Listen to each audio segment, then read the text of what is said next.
शंकर भगवान के सिद्धांतों को न मानना ही रावण के जीवन के दुर्भाग्य का कारण था। शंकर भगवान तो कह रहे हैं, उमा कहो मैं अनुभव अपना कि सत हरि भजन जगत सब सपना। माना रावण, शंकर भगवान तो कह रहे उमा राम समहित जग माही, ओ गुरु पितु मातु बंधु प्रभु नाई। माना रावण, राम जी को नहीं मान रहा है। चलो शंकर जी ने कहा कोई बात नहीं, एक बार और समझा देते। हनुमान जी बन के फिर समझाया, राम चरण पंकज उर धरहु, लंका चल राज तुम करहु। नहीं माना, नहीं माना तो परिणाम ये हुआ, आज परे अनाथ की नाई। विश्वनाथ के सेवक होने के बाद मंदोदरी ने कहा, जिन विश्वनाथ की तुम पर कृपा थी वे आज अनाथ हो गए। भगवान भूत भावन पतित पावन तपा कानन पंचानन श्री विश्वनाथ जी की जिस पर कृपा होती है उसका कभी नाश नहीं होता है। यावद वै शंकरार्चनम तावन नाशो भवे नहीं। शिव पुराण में श्लोक आया है, जब तक घर में शंकर जी की पूजा होगी तब तक विनाश नहीं हो सकता है।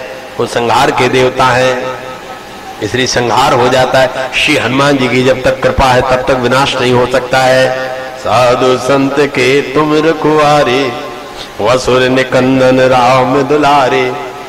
और यदि यहां से हट गए तो विनाश का काम शंकर जी ने आरंभ किया था। हनुमान जी के रूप में जाकर रावण की सारी सेना समाप्त कर रहे हैं। पता, शंकर भगवान की पूजा जनकपुर में हो रही है, अवधपुर में हो रही है, लंका में हो रही है। जनकपुर अवधपुर की आज भी जय जयकार हो रही है और लंकापुरी की आज भी विनाश की बातें चल रही हैं। क्यों? क्योंकि देवता को मानना अलग बात है और देवता की मानना अलग बात है। रामायण को बहुत मानते हैं, रामायण की पूजा करते, आरती करते, बहुत मानते, पर रामायण की नहीं मानते। इसलिए हमारे जीवन में ये विनाश की स्थिति बन जाती है।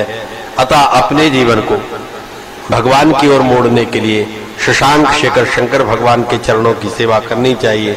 बिना शंकर जी, बिना हनुमान जी के भक्ति नहीं मिलती। शंकर जी को पकड़ लो तो भक्ति मिलेगी, हनुमान जी को पकड़ लो तो भक्ति मिलेगी। दोनों भक्ति के आचार्य हैं, दोनों एक ही है। तो शंकर जी है सो हनुमान जी, हनुमान जी तो शंकर जी है। बोलो शंकर भगवान। इंद्रियों के वशवर्ती न होने के कारण जो पराभव होता है, जो पराजय होती है, उसके मूल में कारण क्या है?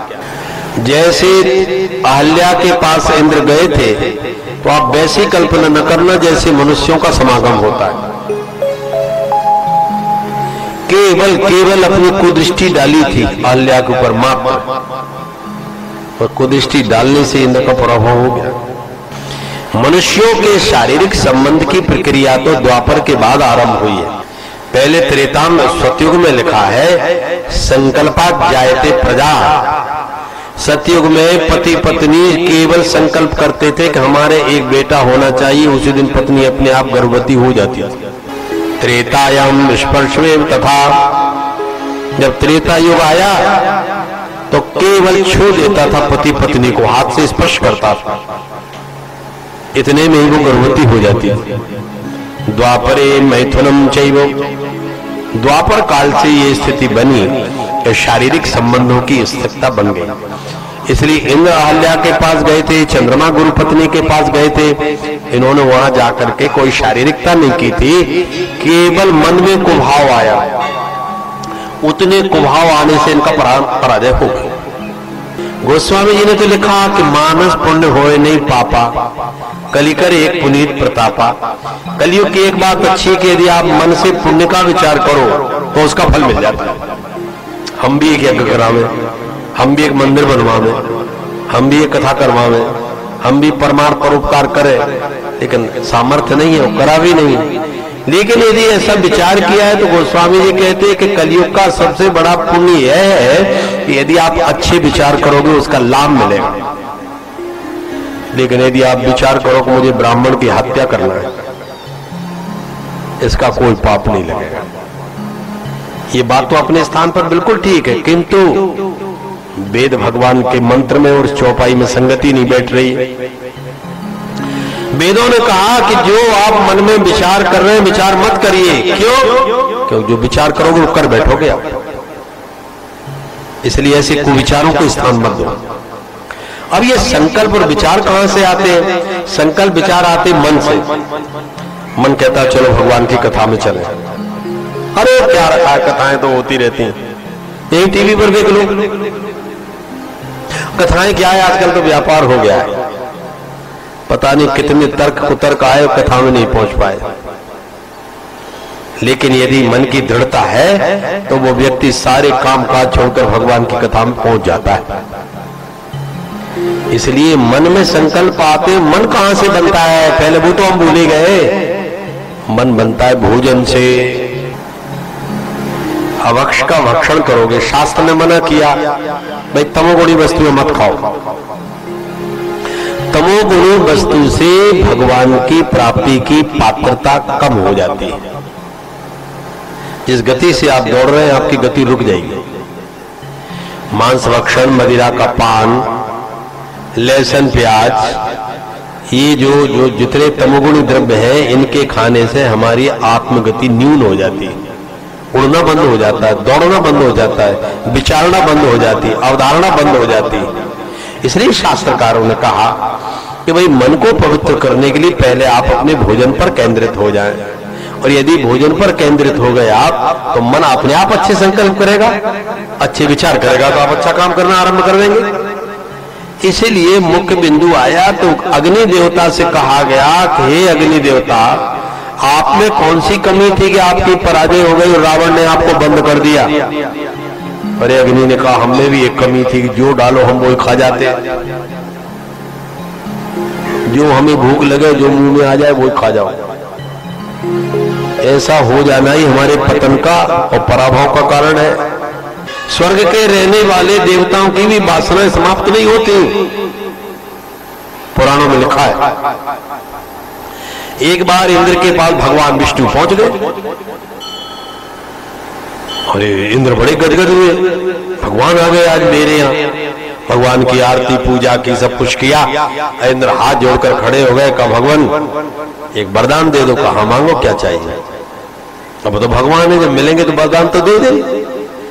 इंद्र बोला इतनी सुंदर स्त्री, इतनी सुंदर स्त्री, इतनी सुंदर स्त्री दो कि जितनी ना वैकुंठ में होवे, न कैलाश में होवे, न ब्रह्मलोक में होवे, न स्वर्ग में होवे, न धरती पे होवे, न पाताल में होवे।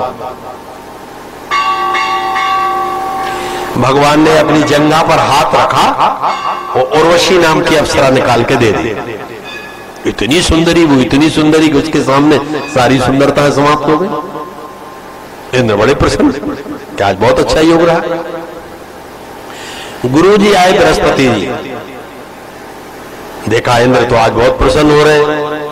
पूछा भाई क्या बात है, आज बहुत प्रसन्न हो रहे हो? इंद्र बोले गुरु जी आज तो भाग्य जाग गया। क्यों? का भगवान आ गए थे। अरे का वाह वाह वाह, भगवान पधार गए थे। कहा? और कब पधारे नहीं गए, इतने प्रसन्न थे। का मांग लो क्या चाहिए? तो कब मैंने मांग लिया कि मुझे एक ऐसी सुंदरी स्त्री दो संसार में किसी के पास ना हो। तो देखो आप उर्वशी, जो उर्वशी को सामने लाके खड़ा किया, ऐसा तेज निकल रहा था सुंदरता का उसके शरीर से, बृहस्पति जी की आंखें नीची हो गई। इंद्र ने कहा गुरु महाराज सोच रहे कि ऐसी स्त्री हमारे पास होना थी, इसलिए इनका मुंह नीचा हो गया। इंद्र ने पूछा गुरुजी इतनी सुंदर स्त्री देखकर आपका मन प्रसन्न नहीं हुआ?